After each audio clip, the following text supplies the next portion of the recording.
Essas foram as respostas que eu dei aos que se converteram ao cristianismo através da minha vida. No princípio, criou Deus o céu e a terra era sem forma e vazia, e havia trevas sobre a face do abismo, e o Espírito de Deus se movia sobre a face das águas. E disse Deus: haja luz, e houve luz. E viu Deus que era boa a luz, e fez Deus separação entre a luz e as trevas. E Deus chamou a luz de dia, e as trevas chamou noite.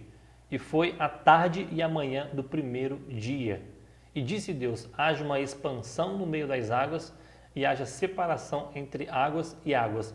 Ou seja, aqui você vê Deus criando todas as coisas. Se você continuar lendo, a gente vai ver a criação, inclusive, dos animais, das plantações, né, de toda a erva do campo, do ser humano também, ok? Então aqui você vê toda a criação de Deus. Então quando você vê Deus criando todas as coisas, você descarta completamente a teoria do evolucionismo, você descarta a teoria do Big Bang, ok? Você precisa acreditar somente na palavra de Deus, porque essa é a maior fonte que o ser humano, que o crente, né, que acredita em Cristo, que acredita em Deus, pode ter, tá? Então descarta essa possibilidade, né? Porque nada prova, nada pode provar isso, né? São teorias. Então você precisa acreditar. Você aceitou a Cristo, comece a acreditar somente no que Ele diz acerca de todas as coisas, porque quando você tem dúvida para qualquer tipo de assunto, a palavra de Deus, ela supre, ela resolve, ela te ajuda, tá? Ela responde isso para você de uma forma tão clara, mas tão nítida, que você vai falar: poxa, não sabia que Deus falava tanto assim, tão próximo, né? Respondia perguntas assim tão íntimas, às vezes, e Ele responde, ok? Está tudo na palavra de Deus, respondido para você acerca de qualquer coisa a respeito da criação do ser humano e de todas as coisas também. Então, assim, uma das dúvidas mais frequentes de quem aceitou a Cristo, né, de quem conheceu a palavra de Deus, de quem aceitou Jesus como seu único e suficiente Salvador, precisa entender a Bíblia, né? Precisa entender o que está lendo, precisa entender o plano que Deus tem para essa pessoa, ok? É como se fosse um manual do proprietário. Você está morando dentro de uma casa ou dentro de um apartamento e precisa daquele manual, tá? Até porque você precisa ser instruído acerca de onde você pode pregar, por exemplo, um quadro, né?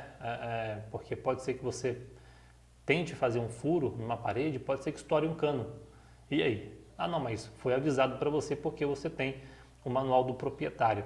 Então, assim, as pessoas tentam ler a Bíblia, tentam entender a Bíblia, interpretar a Bíblia, sendo que nunca leu o livro de Gênesis, Êxodo, Levítico, ou seja, são livros que fazem parte de um manual.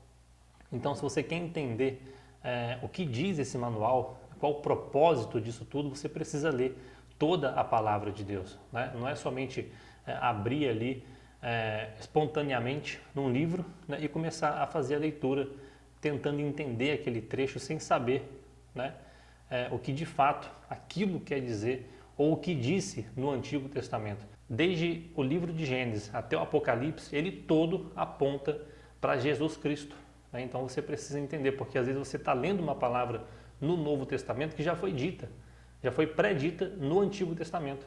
Então você precisa entender, buscar referência, iniciar desde o início, desde Gênesis, Apocalipse, para você poder entender o que de fato a palavra de Deus quer dizer, ok? E é como se fosse um plano também, é como se fosse um projeto, tá? A Bíblia é um projeto de Deus, é um plano de Deus para explicar o amor dele pelo ser humano, ok? Então, se você não entende, é bom que você comece a pelo menos entender, estudar a palavra de Deus desde o início.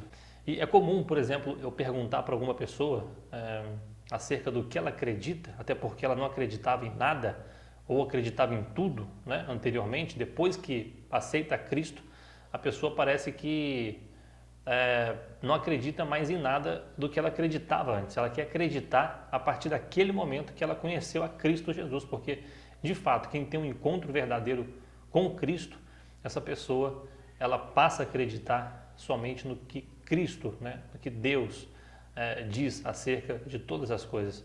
Então essa pessoa vai buscar referência na Bíblia. E vamos também fazer uma breve leitura a respeito da criação do homem, que diz assim: isso descarta completamente a teoria, né, do evolucionismo ou que o homem partiu, né, de qualquer outra substância, ok? E diz assim: e disse Deus, façamos o homem à nossa imagem, conforme a nossa semelhança. Somente essa parte.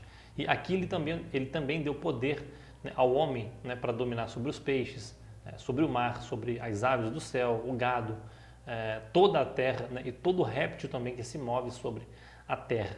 Ou seja, e esse também é um versículo muito interessante porque ele aponta também para Cristo, ele aponta para a Trindade, né, que é o Deus Pai, Deus Filho e Deus Espírito Santo. Aqui no princípio, ele já logo fala no versículo 26 do livro de Gênesis, que diz, olha, e disse Deus, façamos o homem à nossa imagem.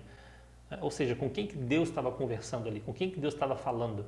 Com o Filho e com o Espírito Santo, ok?